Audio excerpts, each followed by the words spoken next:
अब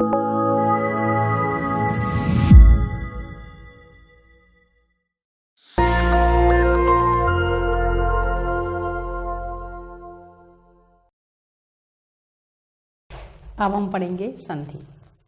आप जानते हो कि प्राचीन काल में राजा महाराजे आपस में संधि किया करते थे। उनमें एक विशेष प्रकार के नियम बनाए जाते थे जिनका वो पालन करते थे। इसी प्रकार हम शब्दों में भी संधियाँ होती हैं। संधि विशेष प्रकार से 3 प्रकार की होती हैं: स्वर संधि, व्यंजन संधि और विसर्ग संधि। बेसिकली यार हम ध्यान से देखें तो प्रथम शब्द के अंतिम वर्ण और द्वितीय शब्द के प्रथम वर्ण के बीच में जो तालमेल होता है या उनके मिलने से जो विकार होता है उसे संधि कहते हैं। यानी जो परिवर्तन होता है उसके अनुसार संधियां बनती हैं। तो हमारी भाषा में 3 प्रकार की संधियां हैं: स्वर संधि, व्यंजन संधि और विसर्ग संधि। आज हम पढ़ेंगे स्वर संधि।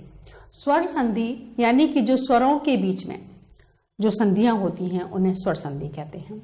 स्वर संधि के 5 भेद हैं: दीर्घ संधि, गुण संधि, यण संधि, अयाद्य संधि, वृद्धि संधि। इस प्रकार हम 5 प्रकार की संधियां आज हम पढ़ेंगे, क्योंकि हम स्वर संधि के जो प्रकार हैं उनके बारे में जानेंगे। तो सबसे पहले हम लेते हैं स्वर संधि का जो प्रथम भेद है, दीर्घ संधि।